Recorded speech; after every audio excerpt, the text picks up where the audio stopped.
You've been looking pretty good these last few weeks, man. Yeah, I got a secret stash of the stuff in the mail. Oh, Yeah, you got the Caldera Lab stuff too, huh? I did get it. Dude, this is some great stuff, man. It's a 3-product regimen. You can go to their website and check the third-party results yourself. You don't have to believe Ray or I, but we've both been using it. It's great stuff. The 3-product regimen of the good, the base layer, and the clean slate. People who have used it are experiencing smoother and healthier looking skin.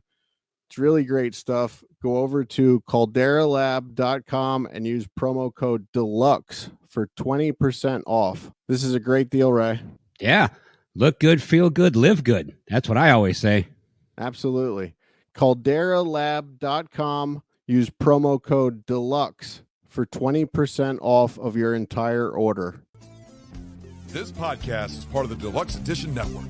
To find other great shows on the network, head over to deluxeeditionnetwork.com. That's deluxeeditionnetwork.com.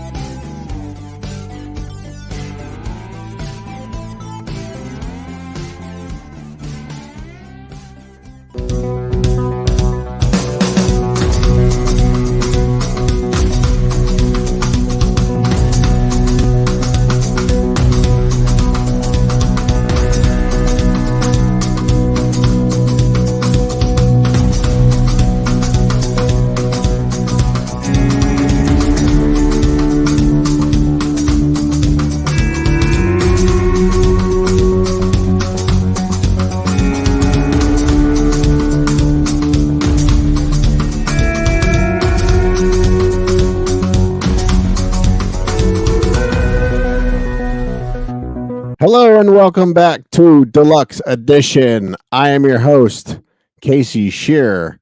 Joining me, as always, Cleveland's sexiest man, L. Ray Sexton. How's it going, Casey? Good, buddy. How are you, man? I'm feeling good. We took that nice vacation. Real nice vacation, dude. What? So, other than fucking spreading Caldera Lab all over yourself and making yourself look fucking... Look at you, man. You look fucking great. Yeah, I feel good. You know, I like the sun, man. I'm having a good time. So every time, instead of doing podcast research last month, I just laid in the sun. So now I remember you telling me this before we took our break that you actually signed up for, and yeah.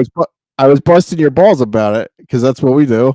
Yeah. That you signed up for tanning booth.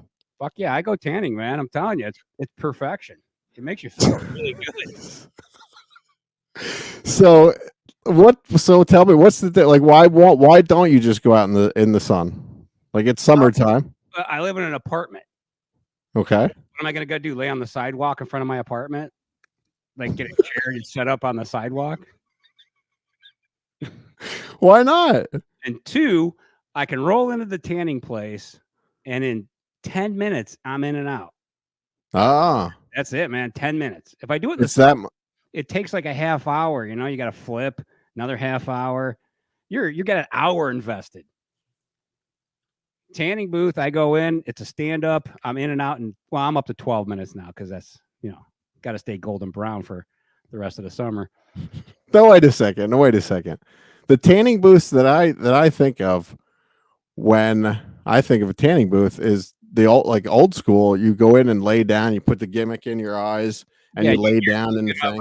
You're thinking of like those spot from like the murders, like the horror movie where they murder.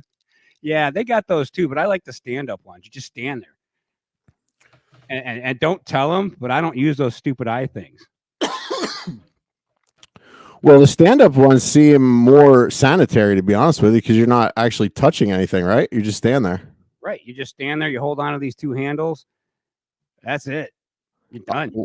No, wait. So this is all new to me. I've never done that because I've been a roofer for 20 years, and I just get this nice color. Well, I mean, you're darker than I am. Yeah. Well, I paid for it. I better be darker than you. But so why do you have to hold on to handles? Well, because you got the thing. I don't wear the things on my eyes. I just close my eyes So if you're standing there, you want your arms up so everything gets tan, and you'll get vertigo and fall over in the booth if you're not like at least touching it with your fingers. That makes sense. That makes sense now. Yeah, because actually, like I've been in the last couple weeks since we've been off, I've been trying to better myself, and one of the things that I've been working on is balance. And this is only like honestly within. It's weird that you bring that up because this is only in the last couple days, but one of the things that like to test your balance is almost like the Karate Kid, like the crane kick type thing. Yeah. But when you close your eyes, it's a whole different ball game. Yeah, you start losing the sense of where you're at and shit. If you're not, you can't see, it's hard to balance. Yeah. Yeah, man. And the other thing I like about tanning, because I told you I started working out. Well, I gave up on that because I discovered tan fat looks better than white fat. So now I don't bother with it because now I'm tan and I'm just owning it. Well, you can't see it in my picture here in the video here, but I have right above my my thing right here is a picture of Arn Anderson. And he was a part of the Four Horsemen, and one of his favorite or famous lines was "Fat looks better tan." Absolutely, I agree. It's just like when John Daly, when they ask him why he's never been hurt, and he says, "You can't pull fat." That's pretty funny, man. Hey, well, it's good to see you, buddy. And speaking of getting healthier and stuff, I've been doing this intermittent fasting thing, and I didn't start eating until after 12 today, and I was going to stop eating at 7, so then I could get back on track tomorrow and go from 11 to 7. But I haven't seen you in a while, so I'm going to extend my time here until 8 o'clock. Yeah. Cheers. Cheers. Good to see you, man. Yeah. It was a nice break, but it's good to be back. Yeah, it's good to be back. Let's talk about, before we get into the stuff that I want to talk about, I told you I wanted you to explain something to me tonight. Yeah. We were going to come back strong. Like after this, actually, we were going to come back last week. I really felt like shit last week, so that didn't happen. But we were going to come back strong with 2 big interviews. Our very good friend Mark Singer, and then another one, Stacy Keach, which I happened to book right after we took our break, and then the strike happened. The SAG and AFTRA strike. I've read a little bit about it, but I don't know a ton about it. I know that Mark and Stacy both canceled the interviews or postponed the interviews because I think that they're worried about, like, nobody really knows what the rules are and aren't. Especially like those guys who aren't really actively in the mix as much as, they're not trying to look for like steady work. I could be totally wrong on this because I don't know their personal lives, but I mean, they're pretty well established and they're not like out there looking for like regular work week to week. So I think their thing is they don't want to get backed into a corner and have to answer a question that kind of paints them in a bad light, even if they didn't intend it that way. You know what I mean? With like their union brothers and all that, union brothers and sisters. Because you can just say something on a podcast, and the next thing you know, it's fucking viral, and you look like an asshole. Right. So now, your job? Are you in the union? Yep, I am in the union. So you're more familiar with how a union works. See, I've never been in a union. The only thing I know about union work is like with my job, when I would go to, let's say, New York City, and I would meet up with a company who I'm familiar with, let's say in Michigan. I would always see like extra guys on the roof, and I would say, who are those guys? Because I've never seen them before. Oh, they're union guys.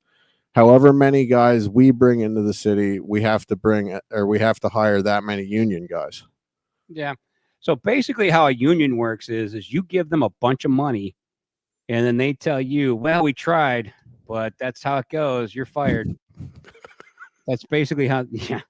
Now, the union is there to protect you and get you raises and all that. And I was actually a steward for our union for a number of years before I stepped down from that because it's bullshit, because everyone hates you and you're the middleman between two people. It's fucking ridiculously stupid. So what does that mean, a steward? Your boss, you're exactly what you just said. You're a middleman. So somebody tells you something, So and then you're the one that has to tell all the guys. well, no, I'm the one that has to go to the company and say, hey, this guy's got a problem. Oh, And then the company goes, eat shit. We're not going to do anything about it. So then I got to call the bigger union rep to come down. And then eventually it turns into we didn't do anything. So they file charges against everybody else. And then there's all kinds of bullshit. I can't tell you how many times I've had to get, like, I was once accused of, this guy accused me once of saying I had magical powers and that I could get cancer. I swear to God, dude, I had to answer that question in a hearing. Do you believe you have magical powers and can give people cancer? I said, no, I people don't. do call me the wizard, but I've never said. Yeah. No, I can do a lot of things. I can cast lightning bolts and thunder, but I cannot cause cancer. I'm sorry, sir. Holy shit. Yeah, it's not good. So, you've been with your job for how many years? Oh, over 20 years, right? About 22, 23 years, somewhere in that range. So is it beneficial to be in the union? Well, for us, yeah, because a lot of the jobs that we do, you cannot have those jobs unless you're a union employee. Ah, So it does affect our workload because if you're non-union in Ohio, where I live, you can't even bid on those jobs if you're non-union. oh shit. Okay. Yeah. So it's like it's almost like a monopoly kind of thing, like you scratch our back, we scratch your back kind of situation. I remember I used to work for this, like, between jobs. I was working under the table for a guy. He lived up in the Poconos in Pennsylvania, and he would somehow get these big, huge jobs down in Philadelphia. Like, we worked for a football player. He played for the New Orleans Saints, but he went to school in Philly, so he had a top floor suite at this beautiful apartment building in Philly. And somehow this guy that I knew got the job there. And I just remember him always telling me, like, don't let anybody see you walking in with your tools, because, if the union finds out that we're doing these jobs, they're going to flip. I'm like, dude, Yeah. I'm 6'2", I'm 6'2", 250 pounds. I have to carry like 8 bundles of fucking tile up here, all these wood. Like, how am I not gonna? And I always like, nobody ever questioned it ever. Now, see, our company does. If we're on a job site, because we worked a lot of the same job sites. I stay in the shop most of the time. But if we're on a job site and we see a company that we know is not union, we immediately are supposed to ask them for their union cards. And if they ain't got them, then we got to get our union rep down there to have them removed from the property. That's it's very 50s, 60s, 70s style, union shit. But hey, they're not supposed to be there working. They're not supposed to be there. And that doesn't have anything, like, even if that doesn't have anything to do with your job. Nope. It's basically us protecting the other union workers who should be doing that job. Ah, gotcha. Because all government jobs in Ohio, I don't know how it is anywhere else, but all government work, city work, any professional sports, here you have to be in a union to do anything for those people. It's insane. If we ever go right to work, I might as well just throw my pension in the fucking garbage and say, where? So like, for those roofers, for instance, so if they came to Ohio, let's say they came to Cleveland, they had to hire union workers. Like, how you work for a specific company, but so how would those roofers find those roofers to hire, or like to bring on for their job, for that job? Well, if we need if we need something done out of town, we just go to our union and say, hey, what's another shop out of town that's in the union? And we'll just call them and say, hey, can you do this for us? Because they're card carrying members. So that's how it works. We're not going to drive to fucking Nevada. So we have to sub this stuff out, but it's got to be union installers. That's just how it works. Gotcha. But our union is national, so it's easy to do. Okay. So now tell me about the actors and the writers strike. So the only thing that I've heard, and I could be way off on this, is like studios are wanting to use like an actor's right, like when somebody signs a contract, like they want their rights to like their likeness for the rest of their time. Is it, am I anywhere close to that? It's part of it. It's for the writers are upset because the studios think that the AI programs can just write movies, which they can, but they write shitty movies. We both know how the AI writes. You know, Yeah. it's like write us a romance novel. You know, he bare-chested walked across the room. Right. She licked the table in anticipation. It's just like random shit, you know, but it gets them in the ballpark to where they can do something with it. And Right. the writers also do use it too. If they get into a brain fart moment and they're like, I don't know where to go with this, they just punch it in, they get their next little part, and then they go. I'm not accusing all of them of doing it, but some of them have said they use it that way. So for the writers to use it, I think that's okay. But for the studios to say they're going to try and replace the writers completely with it, because in all fairness, if the AI writes the script and then you give to somebody like Ryan Reynolds, who's an improv genius, or Will Ferrell, they can take that shitty script that the AI wrote and turn it into a great movie, because they're going to just do improv after improv until it's a movie. So now you've eliminated the writers altogether. Right. So that's not fair, because the writers do work hard, not all of them. Sure. Like The only thing I've heard of someone actually trying that, and I'm sure there's more cases, you know, if you do more research, but the AEW that I watched, the wrestling, the owner, Tony Khan, has come out and said that he tried to write he tried to use it for a storyline by using by using the Chat GPT, and it was, I guess. So does Chat GPT use like Google searches? Like when you type something in, do they use all types of different searches? Like where do they get their information from? I'm assuming some computer nerd somewhere built this thing. Like they locked them in a room, they rounded them all up, and they stuck them in there, and they created this thing that Spielberg warned us about decades ago. And it's only a matter of time till they take over, and they just eliminate us and take care of their own shit. But I really don't know much more beyond like they're mad about AI. They'd like some more money. Obviously, everybody wants more money, and the actors can't really do dick unless there's writers to write shit for them to work off of.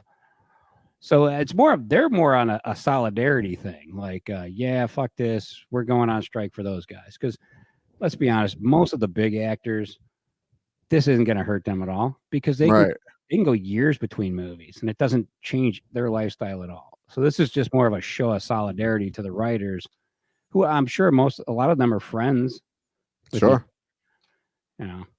Well, so going back to what Tony Khan was saying, so whoever like came up with this or writes this or programs this Chat GPT, when he said, write a current script for next week's AEW Dynamite, like the storyline that they came up with, it was so far back in the past. Like he said, like it was, beneficial. Like it could have been beneficial with things that it was saying or using, but it was so far, like it wasn't current with the things that were in the new storylines already. You know what I mean? Well, if he just sends me this stuff, I'll write his fucking crap. I mean, how hard could it be to write wrestling stories, Casey? I don't know. It's been pretty damn good lately. Anyway, AEW has been really good lately. They want to bring back the Attitude Era. I'm their guy. I'll write them some stuff. Well, AEW on TNT and TBS, they allow blood. I don't think WWE allows blood anymore. Well, then I won't write for WWE. McMahon can write his own stuff. There will be blood. There will be all kinds of bodily fluids if I'm writing for it. So going back to the strike a little bit here. So is there any end in sight? Have you read anything about that? The only thing I saw was that the big studio execs said, we'll just wait them out till they start losing their houses and apartments, and then they'll come back. And I mean, honestly, that's how a strike works. Yeah. When like our last contract when we were negotiating, I said, okay, I have exactly enough money in my bank account to be on strike for 3 hours. So I'm signing whatever they put in front of me. I would suggest the rest of you motherfuckers do the same thing. We almost just got another spit take there. Yeah. Holy shit, that was funny. So, quite honestly, Casey, I really don't know what the hell the big deal is. Just pay the writers, get them back on board. You know, except for whoever wrote Dial of Destiny. I'm pretty angry with them. You know, tell me about it, man. I'm probably not gonna ever. If I do watch it, it'll be on my phone probably much later down the road. As always, I went and saw it in the theater with my kid, and the first 20 minutes is fantastic. I know a lot of people are bitching, like, you know, the de-aging thing they did with Ford, and like he sounds like an old man, and he moves like, well, he's fucking 80 something years old. Of course, he moves like an old dude with his young face pasted over it. But the first 20 minutes is cool. It's him fighting Nazis. And then you start getting into the fucked up part of this movie where, and look, I know it makes me sound like a dinosaur, but that goddamn Phoebe Waller-Bridge is a fucking Mary Sue in this movie. And it's annoying as fuck listening to her talk about how she's awesome at everything. She talks down to Indy. She tells him how beautiful she is. Everyone thinks she's beautiful. Okay, fine. It makes me look like she's not pretty. She looks like a fucking ostrich when she runs. She jumps from building to building in heels. This is the first I'm hearing this because I've heard a bunch of reviews about this movie, and not a bunch. I've heard a couple. This is the first I'm hearing anybody. I don't even know who this is. I didn't even know there was a girl in it. Her name is Helena, and she's the godchild of Indy, which we've never heard of her before, but now she's the godchild. But she's perfection. She actually leaves him for dead at least twice in this movie. What? Yeah. Like literally Nazis are killing people and she chains him up. Like she locks the door and runs off without him after she takes the Dial of Destiny from him. So, okay. So I saw what was the last one? Kingdom of Skull, Yeah. Crystal Skull. Yeah. Yeah. Crystal Skull. So like, I thought that was a great movie until it was not, you know what I mean? Until it was like the fake movie, and he was old, like he was an old Indy then. So like, what is the Dial of Destiny? Is it something not real? Like, is it not? Because that's what I always liked about the old Indiana Joneses. Even though it was a little far-fetched, it was all, you know, kind of possible. So the other movies, the first three actually, are all religious artifacts. So like in this one, in the beginning, you think it's going to be the that thing they stabbed Jesus with, the fucking spear or whatever it was, but they do a side twist, and now it's actually the Dial of Destiny, which is some Archimedes bullshit for time travel. Wait. So they name the movie the Dial of Destiny, but they make you think that it's going to be. Well, yeah. In the first part, they're like chasing the spear. And then all of a sudden, it's like, all these artifacts are fake that the Germans have. All of them, except for this one, the Dial of Destiny. And then, what's his name? The bad guy in this movie, Mads. He takes a goddamn, you know them things on trains with the lights, the little poles that you drive that are. Yeah. He takes one of those to the fucking face in this movie. Oh. On top of the train. Woof, off he goes. He's back later in the movie, like nothing ever happened. Like, what the fuck? Should have been cut in half. That would have decapitated. That should have been like Dennis Hopper in Speed when he took his fucking head off. This dude's like, nope, I'm King Nazi. But there's a lot of weird shit. Like it's poorly written. It's Kathleen Kennedy's fault. I'm not even gonna lie. I hate Kathleen Kennedy. Did AI write this movie, Ray? No, I think she wrote this movie. and she's an idiot. Well, I don't know. These are now two women that I don't know that you mentioned. So Kathleen Kennedy has been around forever. She was part of Lucasfilms. George Lucas discovered her. I think Spielberg was the one who made the offhanded comment recently about he remembers when she used to bring him coffee. Like he kind of backhanded the comment to her. But so eventually she got this power as she moved through the company. And pure speculation. I think she was banging George. I think that's how she. Mm. But that's speculation. I don't want to get hammered on for slander or anything like that. But eventually, when George sold the company to Disney, he didn't realize that she was going to backstab him and try and destroy every property he ever created. She's behind the Star Wars movies that came out, where the young brunette is the most powerful woman in the world and talks down to, Okay. I remember Bill talking about this before now. Yeah, when he was talking about the Star Wars stuff. Okay. So now we have Indy.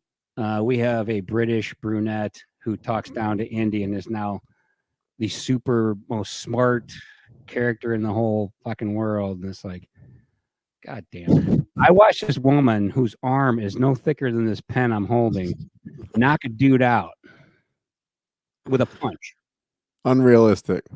From a moving vehicle while they were in different vehicles. Her arm, oh my God. I watched her in the dark in the rain on a motorcycle catch up to a plane, jump off onto the landing gear in the dark in the rain, and climb up into the plane. Come on. It's unrealistic. And they made Harrison Ford's character look like a douchebag old man who's miserable. It's such a horrible way to send Indy off into the sunset. It's like, So they made him himself. Kinda. But not really. Like, it's even worse, though. Like, at least Harrison Ford doesn't give a fuck. The character that they turned him into was like, I just wish I was dead. Oh my God. I hate everything. That's that. I mean, they turned him into an old man, and that's not Indy. But yeah. So she's like a superhero that can do no wrong. And then all of a sudden at the end, she suddenly cares about Indy after she's left him for dead twice, insulted him the whole fucking movie. No, thanks. And there is legitimate time travel in this movie. Fucking time travel. Come on. Oh, and a small child who's never flown a plane flies a plane. And is capable of landing it because he learned in a bar talking to a pilot because he had like cups and shit set up and he was explaining to him how you fly a plane in a bar for like 4 minutes. And now all of a sudden everybody's calling him Brown Shorter Rounder because he's like Phoebe Waller-Bridge's sidekick. Uh-huh. He's like the new short round. Oh my God. Except he's completely unlikable. And I keep hoping he would get killed, but he doesn't. Spoiler alert, sorry. Fucking A. It's bad. Now, in fairness, I will say I saw Crystal Skull in the theater and I fucking hated it. I was very angry with the Mutt character. Okay. And then eventually my son, we started watching Raiders of the Lost Ark and stuff. So we get to the end of Last Crusade and he goes, "Is there any more movies?" Because I said, "Okay." And I go, "Yeah, there's another one." So I pop it in. You're trying to hide it from him? Yeah. So we start watching it, and I actually enjoyed it because I went into it no longer expecting a good movie. It's just a fun movie. Yeah. So I had fun with it, but I don't envision this one being a fun movie. Watching Indy in his underwear go to yell at his neighbors for their music being too loud. So let me ask you this. You want to see it with your son. How old is he? He's 11. 13? Oh, 11. Did he like it? He said he enjoyed it, but after the first 20 minutes, when it turned into the Helena story, and it was a lot of city stuff. It wasn't like a typical indie movie where it's in the desert or all over the place. There's a lot of city stuff in this one, and he goes, "Boy, this is kind of dragging," because it's a 2.5 hour movie. Oh, wow. And there's a lot of crap they could have cut out and got this thing down to that sweet hour, 45 minutes. Yeah. Basically, they could have took Helena out of this fucking movie and I'd have been happy. He could have been just talking to dead air. The car could have been driving next to him where she was supposed to be, just a racer. Maybe they can CGI that, just fix this movie. I still think they should have done the Chris Columbus version, the monkey guy, where he goes to the jungle to retrieve something, but there's like he's in Scotland when the script opens. He's in Scotland. He's actually there's ghosts in this fucking castle he's taking care of. And then he goes to the jungle and there's like a Nazi with a machine gun arm and shit, and sentient monkeys with rifles running around in the jungle. There's pirates. There's a pirate. Wait, what is this? What are you talking about? Where is this all coming from? So right after Temple of Doom, they asked Chris Columbus, who wrote, like, he was involved with like Home Alone and shit like that. Yeah. He's wrote a lot of shit. So they asked him to write an indie movie, and that's what he wrote. He wrote Indiana Jones and the Monkey God. So he's off to the jungle to do this. They didn't make that movie, or no, it was either before Temple or right. No, it was right after Temple, because they didn't want to go dark, because Temple was kind of dark, and they said, yeah, there's some dark shit in your movie. So they went a different direction and did The Last Crusade. So there's actually parts in Crystal Skull that they stole from that script, like the monkeys and shit swinging through the vines and crap. Yeah. Like, it makes no sense in Crystal Skull, because there's no reason for the monkeys to know what the fuck's going on. Like, they're attacking bad guys and shit. Well, that's because they lifted it from a script where the monkeys actually knew what the fuck was going on. So it would have been a fantastic movie. I still wish they'd make it. I'm a big proponent of bringing Leonardo DiCaprio in to play Indy. He's the right age to take over. He's in his 50s, and throw it back to the 30s, because the biggest problem with trying to move Indiana Jones into the 50s and 60s, he's a pulp action hero.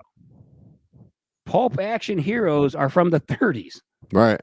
So you're putting him in this, and he's in the same fucking costume, by the way, in the 60s.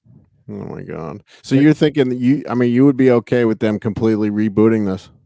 Yeah, but not pretending like the other movies didn't happen. Like with Batman, you know how the first 4 Batman with Keaton and Val and George, they didn't go, whoa, we got to start over and do the whole fucking thing from the beginning because we got a new Batman. They just kept going. That's what they should do.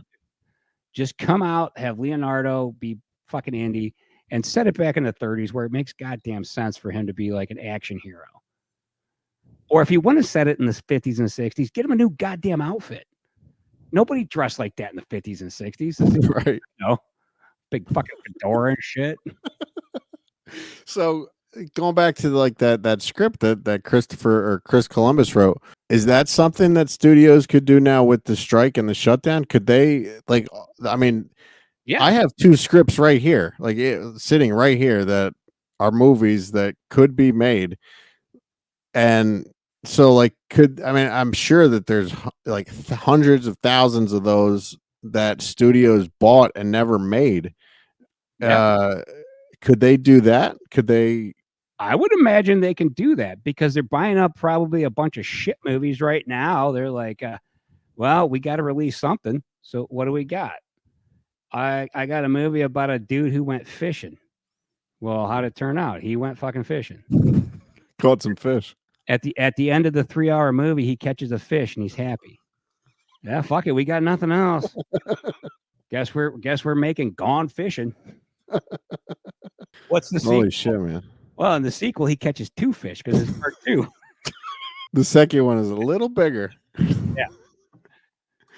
There's some tension though in the second one because he gets his hook caught in a tree. Speaking of Gone Fishing, I saw on Facebook, you took you and your son on our little vacation. You went fishing, right? Yeah, we went camping for a night, and me and him like to fish, and I caught none. He caught like 6, so that's always a fun time. How does the camping go? Was because like I've tried, like my nephew back in Pennsylvania, he would come up. Now he lives right around the corner and he's much older. But when we lived in Pennsylvania, my girlfriend had a like pretty big property, and he said because I had a tent, he was like, "Let's go camping." So I set the tent up, and it was like literally like 25 feet away from the back door, and we were out there for like 15 minutes, and like a cicada made a noise, and he's like, I'm gonna go inside and get something, and he never came back out. Yeah. So like, how is your son's 11? So how does he dig it? So last year we went camping, same place, And he was all like pissed off and like, I want to go home. I don't want to sleep out here. This is stupid. So we had a 2-man tent last year. So this year I'm like, you know what? Fuck that tent. So I bought this 8-man tent for the two of us. It's like 6'6". I can walk around in the whole thing. My head never touches the ceiling. So I'm like, yeah, fuck yeah, I got this great tent. It says 1-man setup on the front. I open this fucking thing up. The instructions are for 2 people. I'm like, God damn it. So now me and my 11-year-old are trying to set up a tent that's over both our fucking heads. And I'm just mad as fuck at this point. And it's 83 degrees. And I'm in the sun. And I'm like, thank God I go tanning because I'd be getting fucking burnt to shit right now. So paint the picture for me. Like what type of campsite is it? Do you have to hike in? Like you have a bunch of stuff? No, it's basically 6 minutes from where I live. It's a campsite. Okay. They have campers that live there all the time, but they have what they call the primitive camping sites, which is no electrical. So you can get one of those 5 spots. It's like $35 for a night. It's super cheap. It's super fun. They got a little pond where you can go fishing. You can burn shit. So load my car up with a bunch of crap. More shit. I spent way more money than I should have. For one night. Dude, that's the way it always goes, man. Like for dinner that you could have eaten out for like $55 or whatever for 2 people, to make that is always so much more expensive. That's just the way shit goes. Hopefully you'll use the stuff again though. Oh, I'll use it. I mean, every year, because now this is 2nd year. So I spent way more money than I should have last year. So I did it again this year. So by next year, I should probably have like people with fucking feather things that I hired to fan me while I put up the tent. But this fucking tent took me like an hour to fucking get up and erect. And I'm hot and I'm mad and I'm drinking. And he's like fishing the whole, after he helped me, he started fishing. And I'm like, all right. Can you park right next to you can park right there. So your car and cooler and all that stuff's right there, right? Yeah, everything's right there. It's cool. I like it. So then we start fishing. He immediately, he doesn't catch anything immediately and he gets mad. It's like, I hate fucking fishing. This is stupid. I'm like, dude, it's 90 fucking degrees. The fish aren't hungry. They're hiding because it's hot. So once the sun came over a little bit and the shade was on the water, he started just snagging fish left and right. And I'm like, all right. But I don't let him take them off the hook because of the fins. Oh, yeah. And I keep telling him, you can't grab this thing with the fins up. You got to push them down. And he's like, well, I want to try it. And I'm like, no, because I know what you're going to do. You're going to grab it with the fins and I'm going to have to take you to the hospital to get stitches. We're not doing that. We're camping. So... But yeah, so I brought some Italian subs and shit that I got at Giant Eagle because they're fucking delicious and it's easier to make it food. And then we cooked like hot dogs on the fire and shit. Nice. It's fun, and I'll tell you, I like the big tent because 2-man tent, you're in there and it's tight. It's tight. Fuck. It's tight, and when it's hot,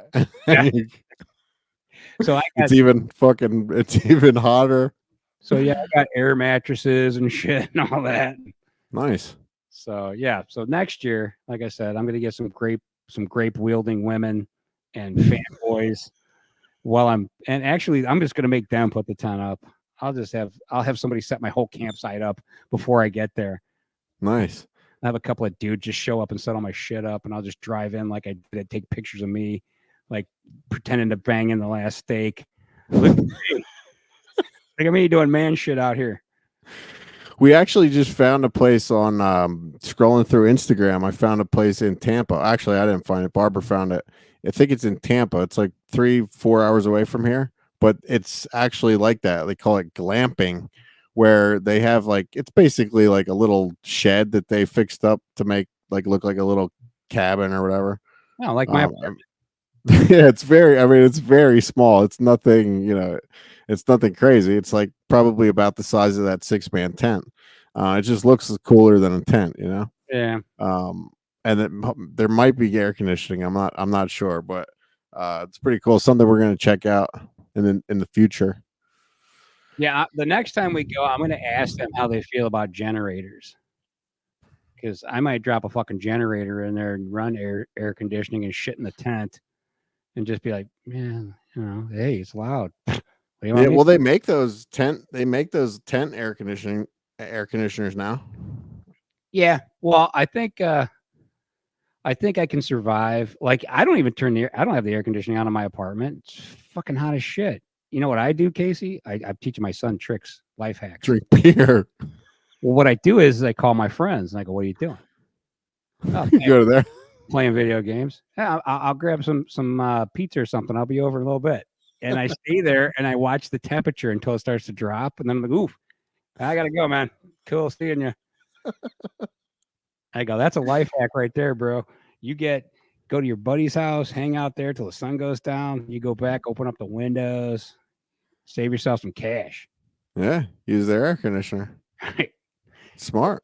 If they're not paying attention, you just sleep on their couch when they go to bed. Don't even worry about it. Get a little nap in. Get a little nap in, grab some toilet paper, take it home, whatever you got. Don't tell them to steal. You can afford toilet paper. That's a life hack, though. Well, if you're gonna don't steal from your friends, go to the Home Depot, right? Home Depot or the gas station down the road. Yeah. Well, Home Depot has good toilet paper, so that's you got. He used to have this thing when he was little, and he doesn't believe me because everybody shits at home. Nobody wants to shit in public unless they actually absolutely have to. Yeah. But when he was younger, I would say, "Did you go to the bathroom before we left?" He said, "Yeah." Immediately, everywhere we went, store, restaurant, he'd be like, "I got a crap," and I'm like, "What the fuck, dude?" So he's like, "Well," he'd go in and he'd be like, "I just want to see how the bathroom was." I'm like, "Dude, that's crazy. That's the last place I want to check out." Dude, so a couple bathroom stories. So in an airport, sometimes I have to go to the restroom. And sometimes the stalls are filled. So you have to stand there like an asshole and wait for a stall to open up. And then you sit down and the seat's all fucking warm. I mean, it's not pleasant at all to be standing in the bathroom. Apparently your son liked to do it. But so like my favorite thing is when you're standing there and there's like 2 or 3 people standing there waiting, and somebody else walks in and they walk right in front of you and they go and check every stall and they go, "Oh, are you guys waiting to use the bathroom?" It's like, "Oh no, we just like hanging out in a fucking bathroom." So I will tell you this. This is a good bathroom story. Now, this is before I was a supervisor at work. So if anybody from work is listening, this was before I was part of the management team. So this old dude we worked with, always shitting, always nasty. And we only had one stall at that time before we had to, the whole building got redone and shit, and the bathroom got fixed. But we only had one stall. And he was always in there. So one day we got pissed off. So we took a pair of shoes and we put them in front of the toilet and we locked the door. So that it looked like somebody was sitting in there. So he went in there and he kept banging on the door. Like, "Come on, hurry up. I got to shit." I swear to God, Casey, he shit in the urinal. Oh my God. Yep. He came out and he said, "I don't know who the fuck's in there. They're an asshole. I shit in the urinal. I'm going home."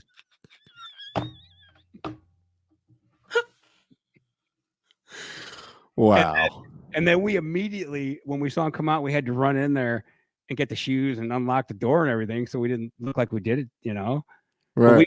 We get in there and it's like, holy fuck, this dude shit in the urinal. And he just left it like that and went home. He didn't clean it up. Oh no. Like there were days where he would go to the management and go, "I shit my pants, I'm going home." The first one's technically your fault. Should have just fucking let the guy take his shit. Jesus, obviously he has a problem. Obviously. Is he still working there? No, he's long gone. Jesus Christ. You want to, all right, one more and this is it about that. But the absolute worst place to go to the bathroom. You want to know? I do know. It's a concert outdoors in a porta potty or a sporting event. Okay.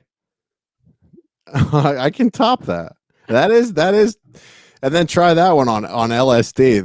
That's really fun. In prison, in front of someone who speaks No, zero English. So I just had to go, please turn around. Please don't bash my head in while I'm on the fucking toilet. Yeah. That one wasn't fun. Yeah. Now I will say this: the dude with the shitting problem, his boss, he hated his boss, so he would watch him. His boss would go to the vending machine and he would get the Fritos. Okay. So this guy every day would go to the vending machine and buy all the goddamn Fritos. And then he'd watch to see what he'd buy next. And then he'd buy all of those. So the one day he buys all this fucking chocolate ding dong things. And he goes to me, he goes, "Hey, you got to help me eat these. I'm diabetic. I'll die." I go, "Why the fuck did you buy them?" He goes, "Well, because he wanted them and I hate him." So I was like, all right. So it turns out years later, I'm talking to that guy and he goes, "What are you talking about? I don't like Fritos." I go, "Why do you buy them all the time?" He goes, "It's for the secretary." He wasn't even buying them for himself. It was for the fucking secretary. And this dude's buying them all thinking he's sticking it to him. Well, he was still, I mean, he couldn't buy him for the secretary, so he was still fucking him. But it was her money. It was, he'd be like, "Hey, I'm going to the vending machine. You want anything while I'm out there?" And oh my God. And she'd be like, "Yeah, can you grab me some Fritos?" And then he'd go back and be like, "Ain't no fucking Fritos. They're gone. They're all gone.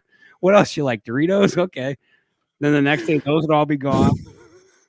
And so he never knew that this other guy was doing it, because obviously, I mean, he probably walked by there and saw that there were Fritos in there at one point during the day. Neither one of them knows that I know the connection between those 2 points. Neither one of them actually knows what the hell happened. I'm the only person who knows. When the criminal justice system fails, it fails hard. Innocent lives are ruined, guilty perpetrators go free, and communities suffer.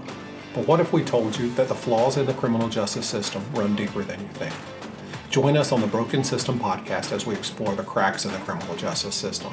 From racial biases to wrongful convictions, we'll investigate the issues that are driving our justice system to the brink of collapse. We'll bring you the stories of those who have suffered under the broken system and the experts who are fighting to make things right.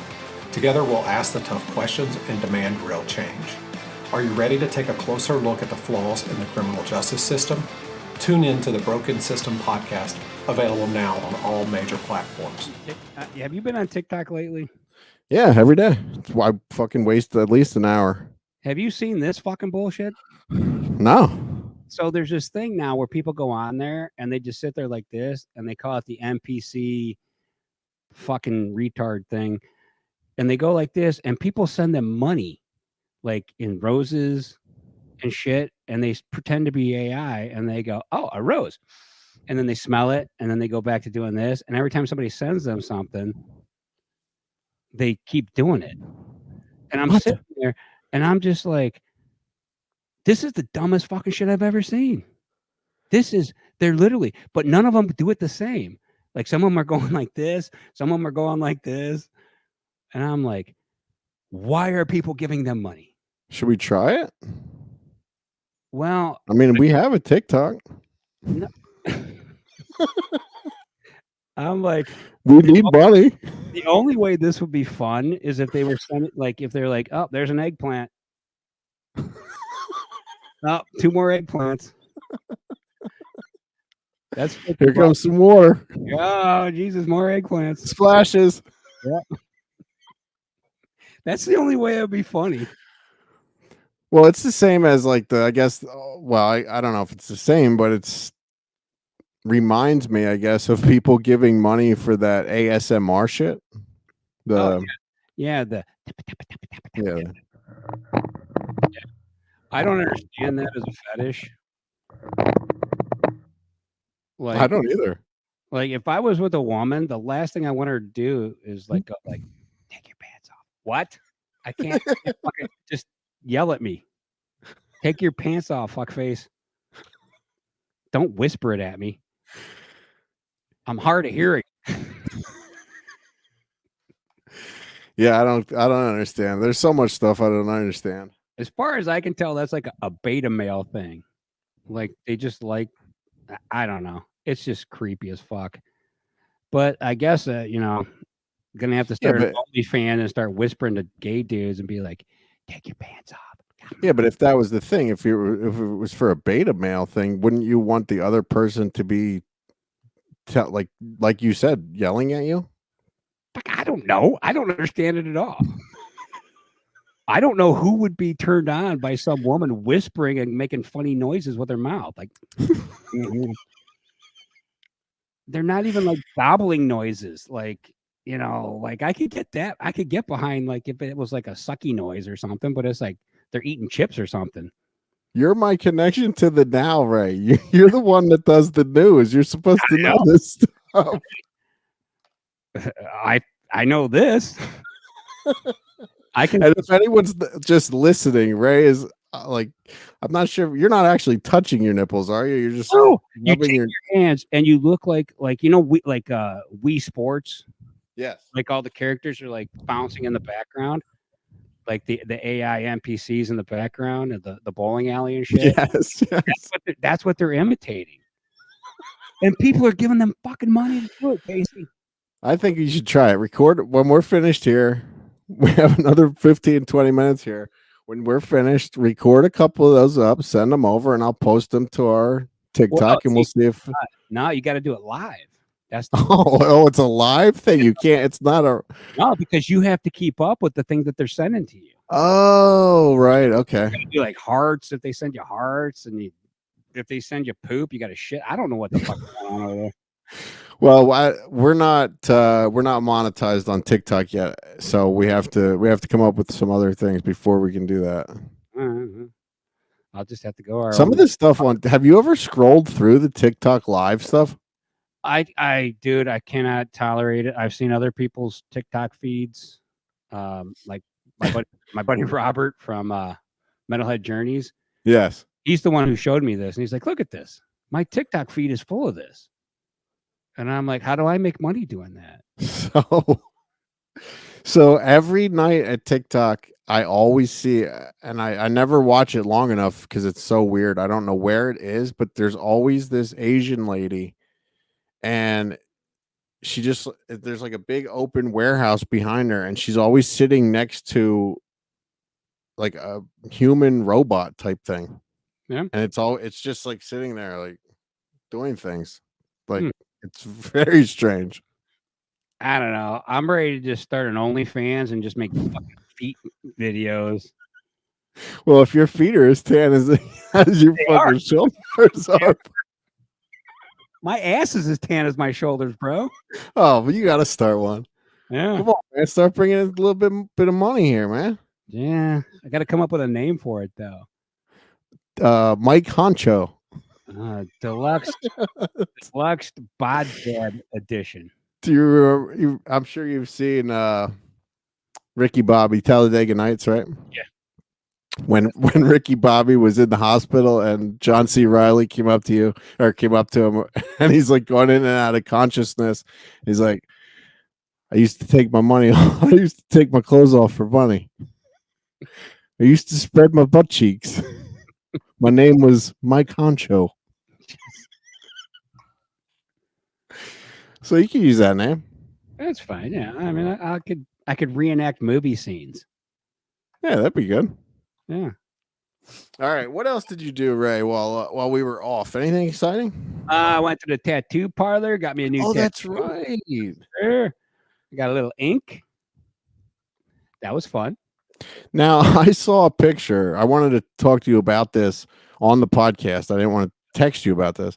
I saw you posted a picture of your tattoo. You sent it to me. And then a day or so later, you posted another picture, I think. And you were very red, like that you had just gotten some sun. Is that okay to do that? Oh, I don't listen to what they tell me. So when I got this one, they Yeah. told me to leave that thing on it for like, I don't know, 4 days or 5 days, whatever. I pulled that thing off, leaving the tattoo shop. Come on. There was blood everywhere, ink They everywhere. tell you. Well, it is the Necronomicon, right? So you got to make it look a little more authentic. It's fine. But same with this thing. I love because the tattoo artist is a friend of mine, and she said you could at least leave it on for 1 day. 2 days would be perfect, but whatever. So I left it on until the next morning when I was in the shower. That fucking thing came off. But this one was a lot better. Didn't hardly bleed at all. The green color in it, I'm having a tough time getting that to heal, but all the other colors are great. But it's actually, if you look behind me, it's the back cover of this one. Nice. So that's the image. Awesome. Yeah, and I'll post the picture too. There it is. I'll post a better picture of it. Yeah, for there's anybody watching. I got that. I happen to love the Queers. Great band. Good stuff. That's a cool little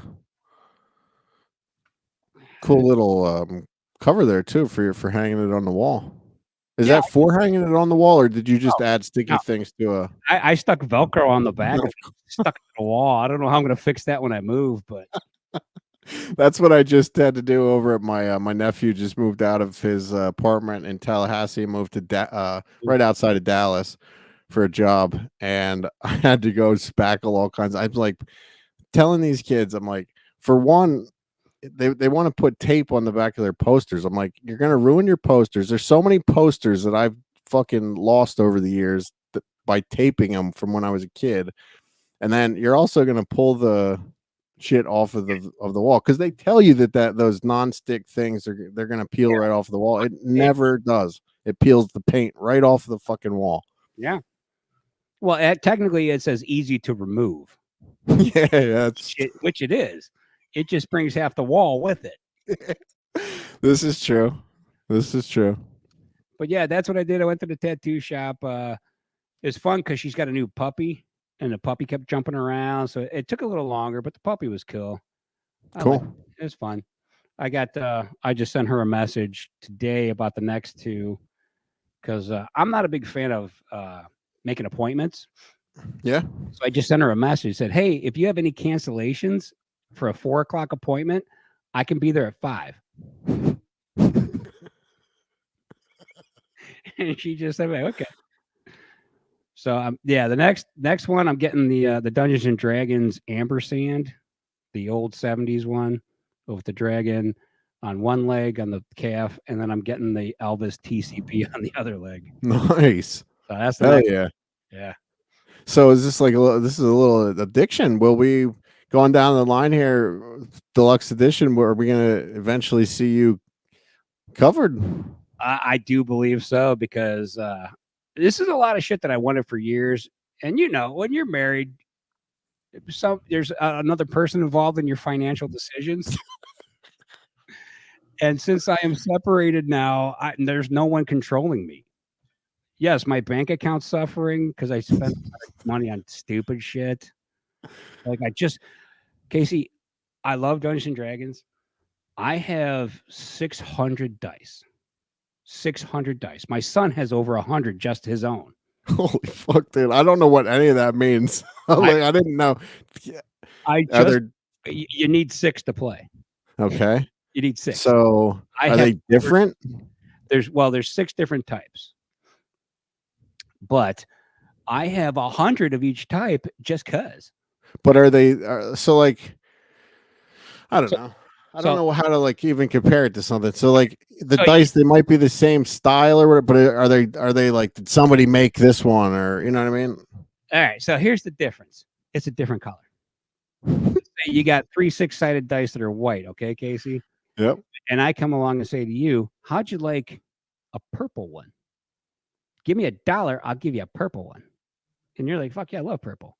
So then you buy that, and I come back a week later and I go, I got some green ones and blue ones too.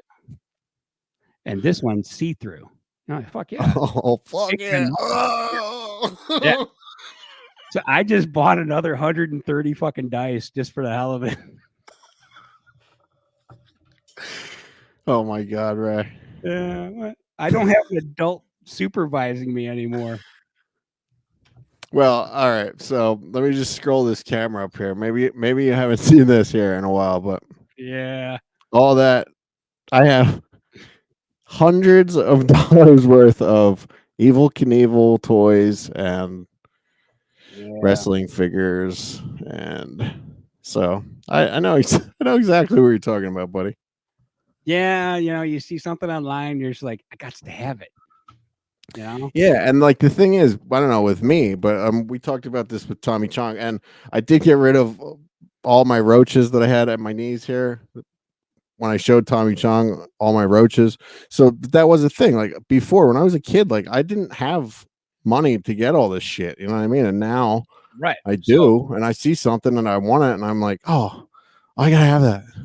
It's completely unnecessary, but I fucking need it. It's just like the books, the D&D books. I couldn't afford them as a kid, and I had to borrow other people's and shit. So now, like the one version, there's like different versions. I have like so many fucking books, and like the Pathfinder core rule book, I only need one. I have 4, and they're $50 a piece. But I have 4 of them for no fucking reason. All right, so with the books, they're all identical. Okay, so they don't even have a different cover on them. Nope, they're all right. Because I was thinking, like with comic books, I don't have any here. They're all somewhere else. But like, yeah, there are like the older versions from the 70s, like the first edition indie books. I do have multiple covers and editions and stuff of those. But it's not a healthy thing to buy like this just because you want them. Like, oh, that was another thing I bought recently. I bought a old timey popcorn maker with the kernel thing on top. Okay. I don't eat popcorn. I like the smell of popcorn, so I make it, put it in the bowl, let the smell fill up the room, and then I just fucking throw it away, or my kid eats it. Well, all right. If your son eats it, that's one thing. But if you're just, I'm sure they probably make like they probably make like a candle that smells like popcorn that you could buy. Like you probably didn't need to buy. And I'm not saying I don't know how much you spent on this thing, but it probably costs more than a candle. Oh yeah, it costs more than a candle.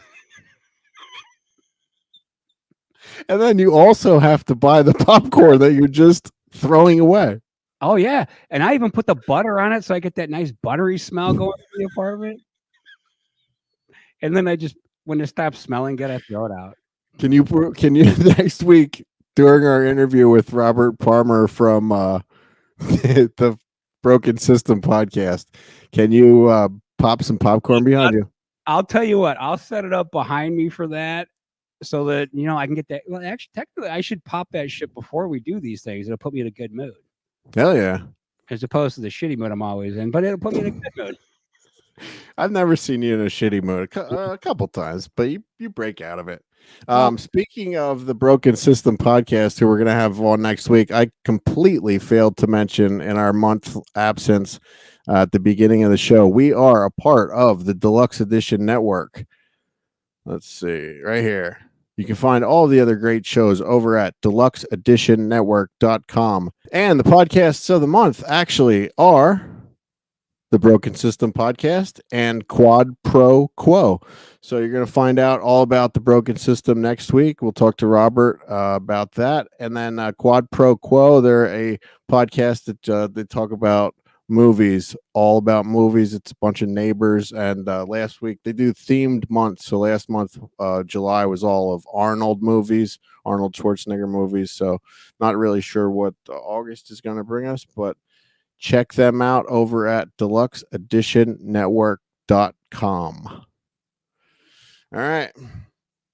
Ray, you want to know what I did? What did you do? So I went on a cruise. Yes, I saw some pictures. Yeah, it was pretty cool, man. First ever cruise I've ever been on. It was. Were you ever on a cruise? No. You know why? So yeah, why? Tell me. I don't like traveling. That's right. Why would I go anywhere? I'm from Cleveland. I live in the greatest place on earth. Can you actually swim? Well, yeah, absolutely. Okay. There multiple times. There's like there's a pool. There's several pools on the boat. Yeah. And then at the ports, different ports, you can do these, like they call them excursions. Right. Where you can book it through the cruise, and then they take you like the ones. This is the ones that we did. Like we went on a Jeep to these. They're called the Virgin Gordo baths, and then you had to climb over some rocks and shit down to the beach. It was beautiful though, beautiful. We didn't do any, like we didn't get off of the boat and like go off on our own anywhere. We did all the excursion stuff just because some of the, like the Dominican Republic, I don't think is the safest place, You didn't try any like romancing the stone type bullshit. You didn't get out there and break her heels off and have her bitching at you and shit. No.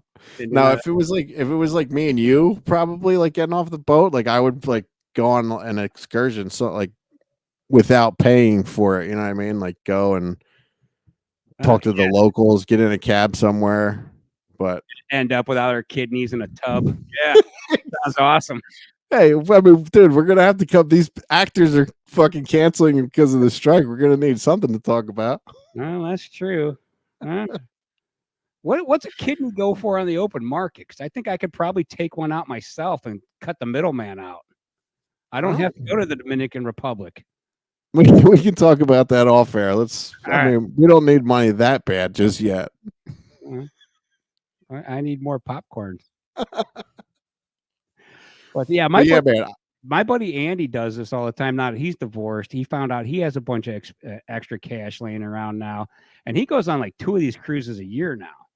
He absolutely loves them. Yeah, we're already talking about going on one during Christmas time.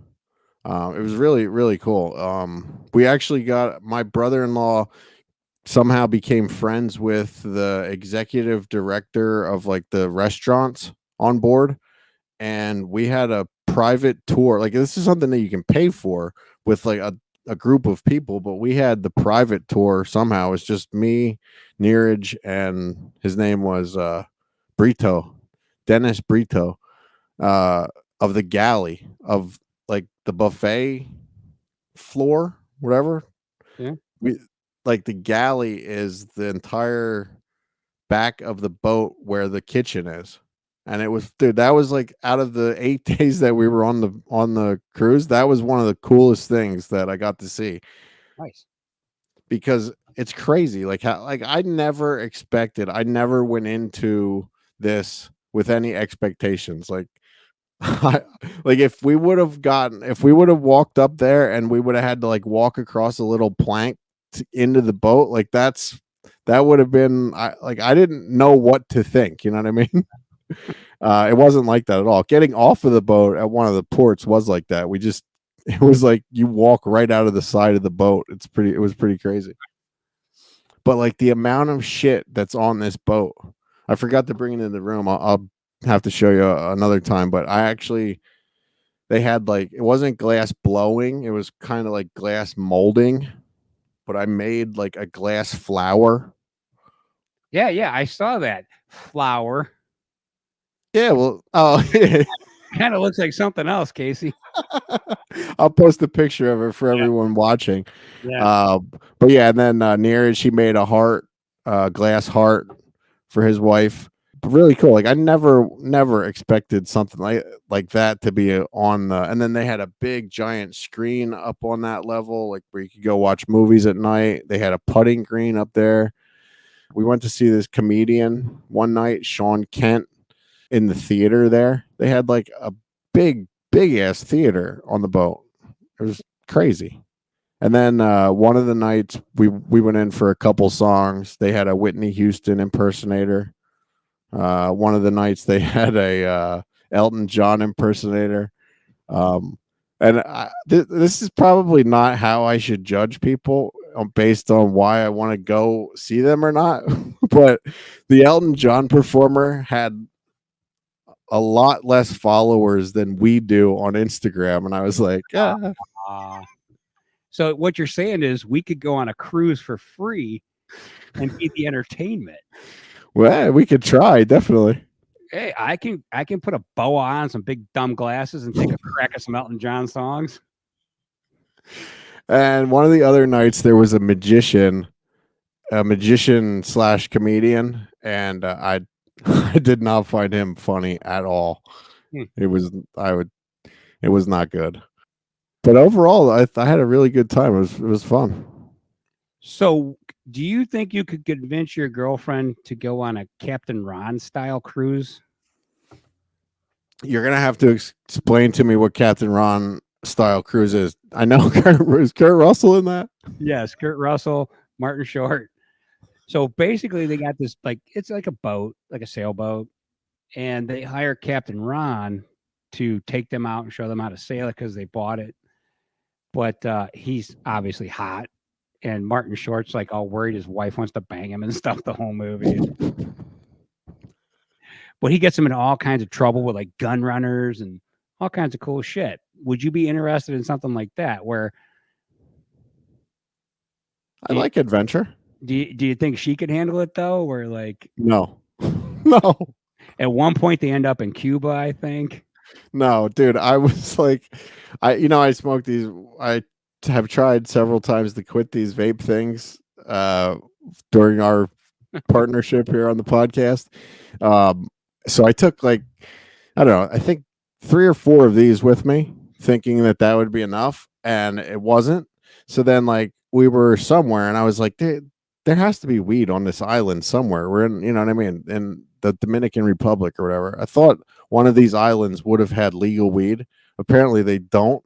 And I was talking to a buddy of mine who was on his honeymoon in the Dominican Republic, and I was like, I texted him and I said, hey, did you get any weed when you were in the Dominican Republic? And he goes, I think the Coke dealer might have had some, but I'm not sure. And he goes, and that was a real shady situation. He's like, I was like, you bought Coke in the Dominican Republic? Yeah. He's like, we had to get a taxi ride, and then we got dropped off somewhere, and we walked through this big gym, and there was a German Shepherd tied to the wall inside the gym, just barking his head off. It's like, all right, nah, I'm good. Just drink some extra beers. You'll be fine. Yeah, that's what I did. Yeah, you know what? Another thing, the language barrier on the boat, everyone is super nice, really, really nice. But there's only 2 things you need to know in Spanish. Well, they're not all Spanish, but they all speak Spanish. They might, but they all come from a lot of different places. Yeah. And for whatever reason, whenever I would ask for a Moscow Mule at certain places, it would taste, it was a really good drink. I'm not saying it wasn't a good drink, but it tasted just like lemonade. It didn't taste anything like a Moscow Mule. So I don't know where No, all you need to know is dos cerveza, por favor. ¿Dónde está el baño, por favor? I would like el baño. And I want to know where the bathroom is. I know that. I'm not a huge beer drinker. I have a beer on Sundays with you, but normally I drink Moscow Mules. Well, or you would say dos Moscow Mules, por favor, and immediately say ¿Dónde está el baño, por favor?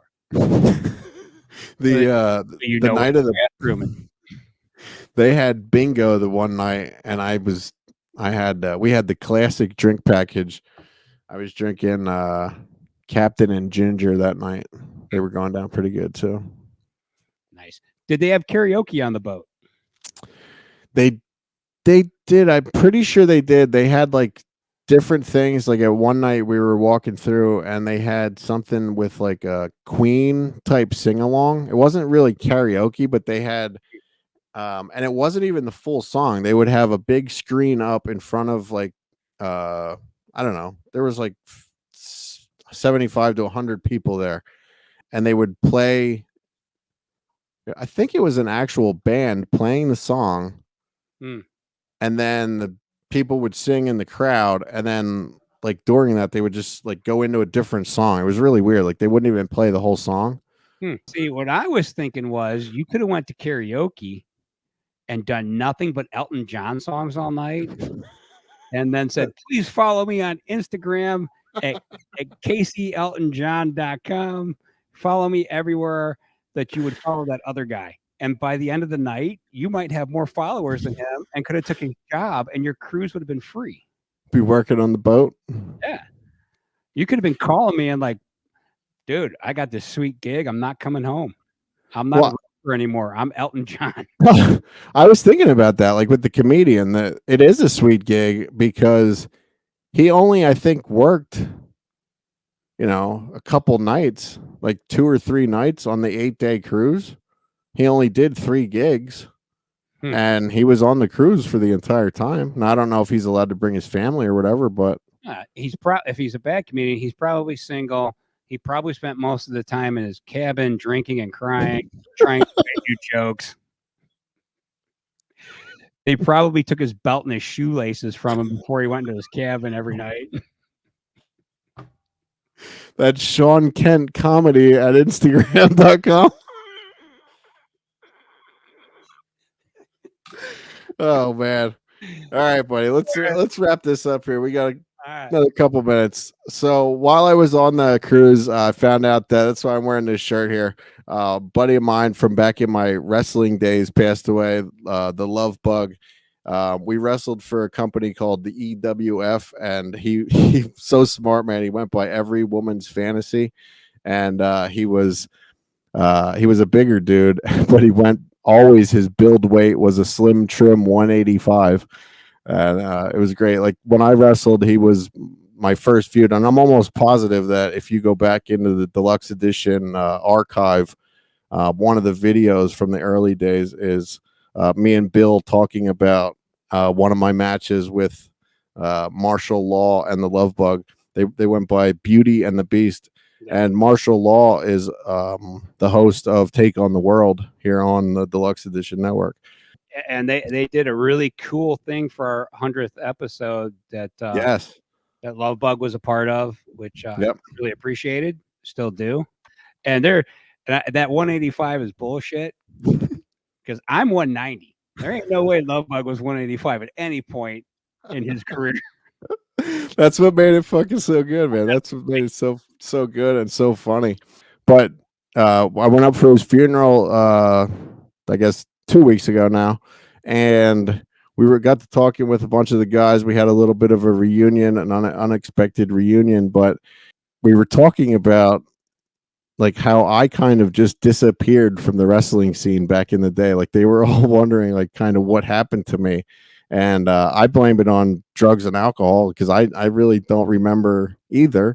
The one guy, Mongoose, he was trying to make me feel better. And he's like, dude, it's like, you went on and lived your life. And it's like, yeah, my life of fucking drugs and alcohol. Well, I was going to say you went to bed and you had this vision of you on a roof. And a hammer. Yeah, that was it. And a straw up my nose. But so since that, man, it really like I never realized that Bob, he was only 48. That's 5 years older than me. I never knew that he was just that close in age to me. And so like I've been really trying to get my shit together since he passed away. I haven't had any bread in like 3 weeks.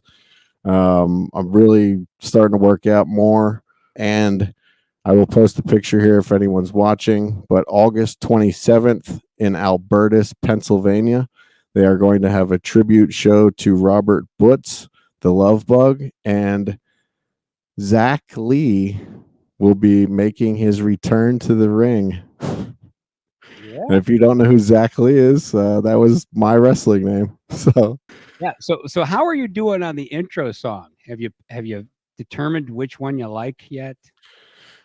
Well, so that was what I was really thinking about. So like there are going to be a lot of people there from when I did wrestle. Like it's going to be quite a big reunion for a lot of these guys. You know, Martial Law's stepping back into the ring. He hasn't wrestled in 7 years. I haven't wrestled it like last time I wrestled was 2001. Like it's a long time ago. So I'm in much better shape. I'm getting healthier. My stamina is my biggest problem. Like I have to work on probably, you know, laying off of the smoking weed so much every day.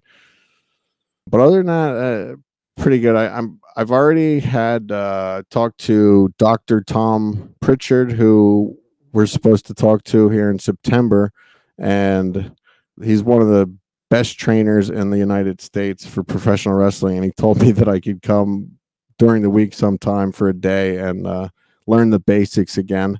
So that's in Knoxville, Tennessee. I just have to figure out when that's going to be before August 27th.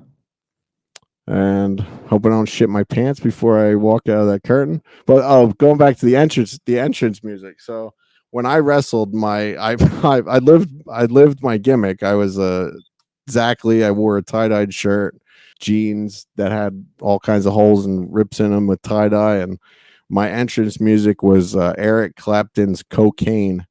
So I was thinking about starting because I know how to edit shit now. So I was actually thinking about like starting with that song so people know that it's going to be me from that time, but then changing it into something different, which I'm not sure yet. But this will all be recorded, so if I survive the August 27th, we'll post the video and we'll talk about it and all that stuff at another time. Yeah, I've been sending you songs so you could pick from them. I know. I know. There's a lot of shit that's gonna go into this, man. I gotta find out what kind of shoes I'm gonna wear, what outfit I'm gonna wear, how I'm gonna do my hair. There's a lot of stuff that goes into a pro wrestling match, man. Yeah. I think we need a reinvention. I think you need to be like, Mick Foley. I think you got to recreate yourself. Well, I can tell you this: I am recreated because back then I had real long hair and I was addicted to cocaine. So things are going a little bit better right now. So, like, I think you should come out with a nail gun and a hammer and call yourself the Roofer. The Roofer. Just come out in jeans and work boots, no shirt, fucking nail gun and a hammer. Start nailing people with that fucking nail gun. Martial law is taking nails to the ass. Pow, pow, pow. Well, this is what I'm hoping to do. I've been really pushing for this. When I wrestled, I was in a tag team most of the time with another guy named Adam Miller. He went by the name of Adam Tood, and then we wrestled Beauty and the Beast a lot, Martial Law and the Love Bug. So I'm hoping, and I've been pushing for this, that it's me and Adam Tood versus Martial Law and somebody else. Actually, me and Adam Tood with someone else, and then Martial Law, this other guy Mongoose, and someone else. So it's a 6-man tag. That way, and tag team. That way, we each can do a lot less work. You're gonna need a lot of extra nails for the gun. You're gonna have to bring the bag then, where you're pulling shit out of it. Nail bag. Yeah, your nail bag, man. Are you listening to AEW? I'm writing this shit for you. It's easy. So you want to bring back the 90s characters, the 80s, like when they had the Duke the Dumpster Drosy. Doink, like when they all that shit. TLC matches. Like literally, you're holding the nail gun. You know how you can do that? And you can fire the nails at people? Yep. Yeah, you'll be doing that. Like Mike will be like, what the fuck is wrong with Casey? Why is he shooting me with nails? I don't want to hurt anybody. This is just for fun. Well, I mean, he's a good sport. We could use it. Well, all right, we'll make it a Brad nailer. Pussy. You'd insult Mike if you said I was going to bring the nail gun, but I decided to bring the Brad nailer. Dude, as crazy as that sounds, there are guys, and it actually really he was one of the guys that I couldn't stand when AEW first started. There's hardcore guys that they actually take not nail gun staplers, and they will take a dollar bill and hold it on the guy's forehead and staple it to their forehead. Hey, Steve-O on Jackass was stapling his nuts to his leg. So. All right, Ray. All right, my man. Let's end it with that. August 27th, come see me in Albertus. I'll plug it again before then. Next week, Robert Palmer with the Broken System podcast will be our guest, and I'm not sure what's after that. Come check us out. We are back. Yeah, we're back. And you know what we did tonight, Casey? What's that, Ray? We have proven beyond a shadow of a doubt that Deluxe Edition cannot be stopped.